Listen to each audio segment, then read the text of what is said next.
So welcome to Rico's Room. My name is Rico, and I am going to start to go through my projects, go through my remixes, let you guys know what I had going on in each track, and the creative side, the technical side, and hopefully you learn some stuff.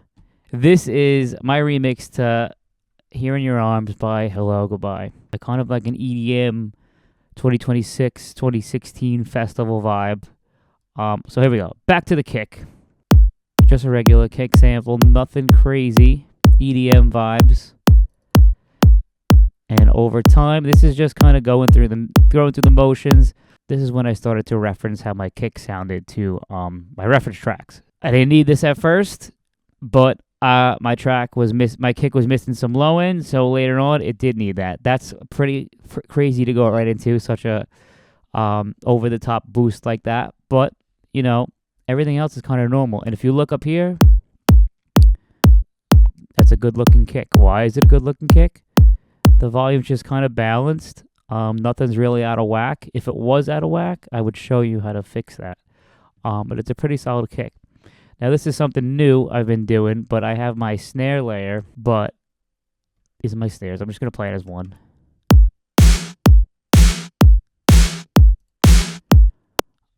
Over time, this is one layer. Let's listen to it. Okay, it's a little pokey. It's a pokey layer. That's more of a noisy layer. If you see here, it's kind of like more of a clap than a snare, but it's layered on top. We have... This is kind of just, I filled this in as an extra layer, and I don't really hear it. This is 3. Moving forward, we got our sub. Here we go. I'll play with it.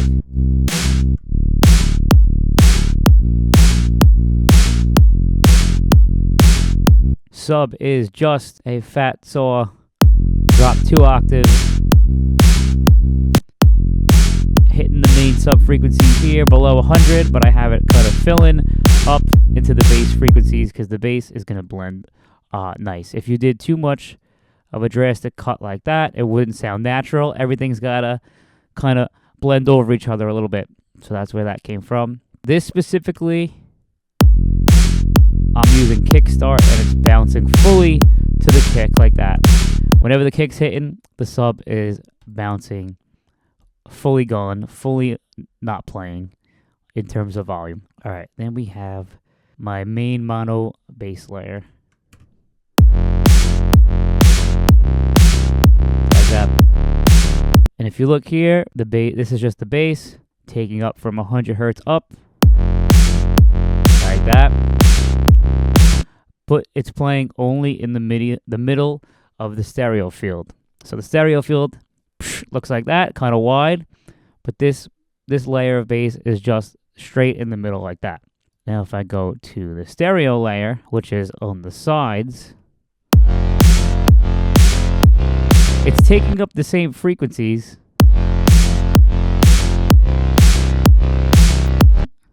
but it's only on the sides. Or not only on the sides, it's just more on the sides. So it's kind of just a supporting layer.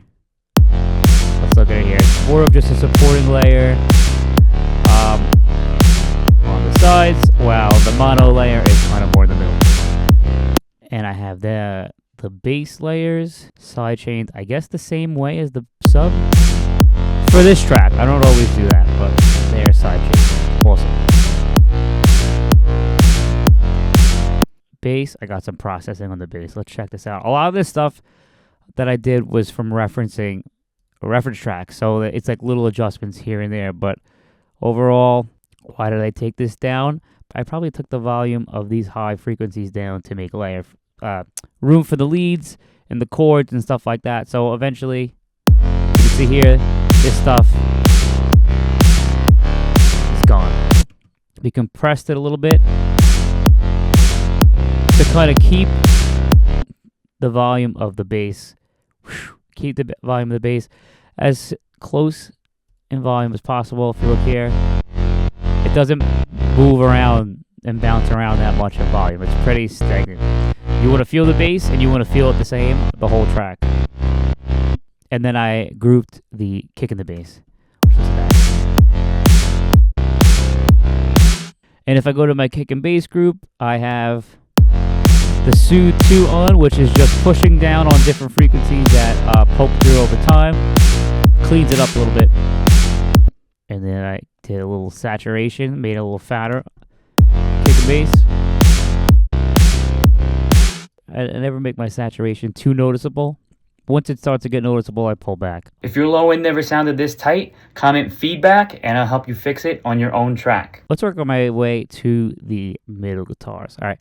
So I tried to have some guitar elements, some rock elements. I like the pop punk stuff, the guitar stuff, mixed with EDM. So I like to have guitars.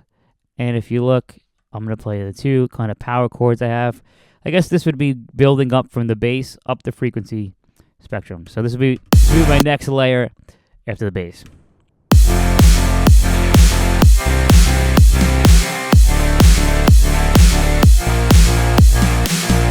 These guitars, I wrote the chord progression, which really just power chords, from Virtual Guitars Sparkle.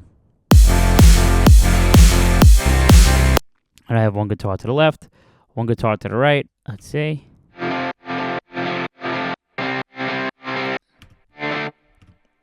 And I have them sidechained to the kick a little differently. I didn't use kickstart. I learned this from Leondis, but basically what he does is he uses a volume. He just uses a volume duck, and you can do this in many different ways. But this is the length of my kick. The volume is down, and the volume is coming back up to a place that I felt natural. So it's bouncing to the kick, but it's not bouncing so much like the sub. There, it's. Let's just listen. All right, that would be 2 over the top. So that's what I got going on with the guitars, and I added an octave guitar. So that's just to fill up some space and blend it to the guitars. That played with the kick bass drum.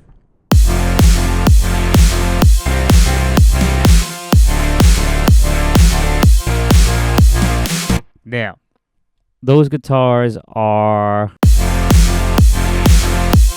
in this case, they're filling out the stereo field. They're not just mono. They're not just wide. They're kind of filling out everything. So now let's go up. I have my saws. I'm going to do the leads last, I guess, for this project, but the leads will be most important. But it's okay. I got super wide pads.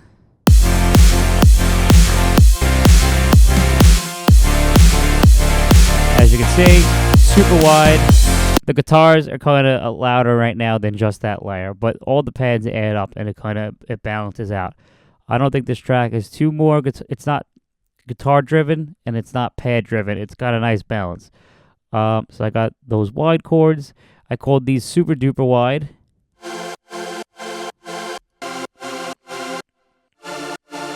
And these are all bouncing the same way.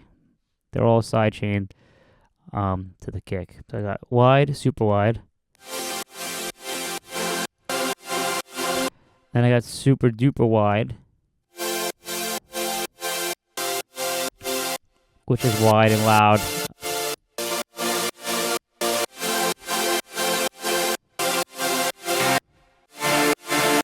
And there you go. So now I got the pads playing with the guitars. And then as you can see, I'm going to add, then I have just straight chords. I learned this from Leondis. It's just a straight mono layer of chords.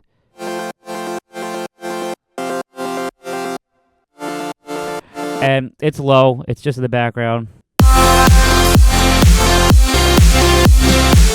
So there you go.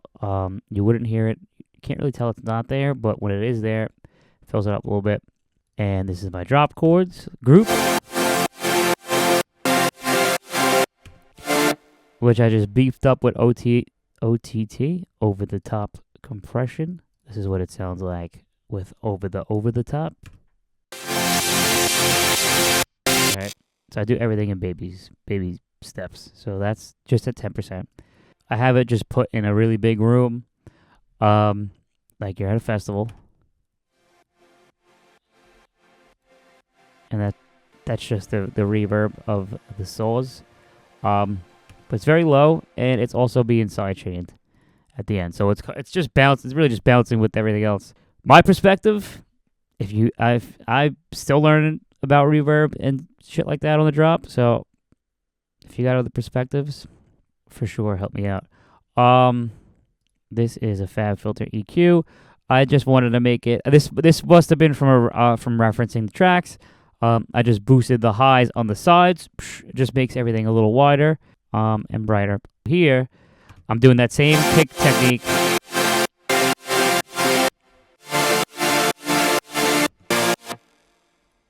And this was just a dip. That was probably either from referencing my track compared to other tracks, or it just felt harsh in that area. I don't remember. All right, drop lead. Drop lead, I have multiple layers. I don't know which one I consider the main lead. Well, they all kind of build up. So let's just go one by one. This is a lead, which is straight. I was gonna say it's straight mono, but it's not. So let's go see. That's this one. This one is straight mono. So we have this, holding it down in the middle for us, blended together with one, blended together with another lead that's not straight down the middle.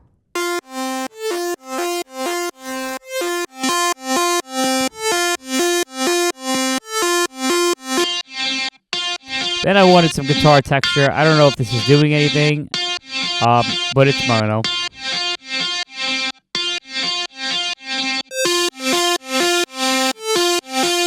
There you go.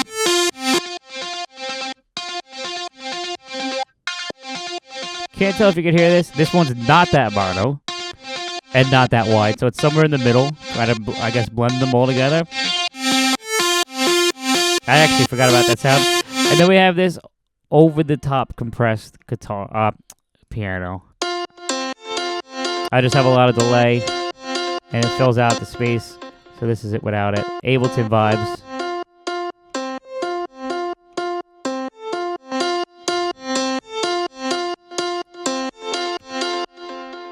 Together we got this.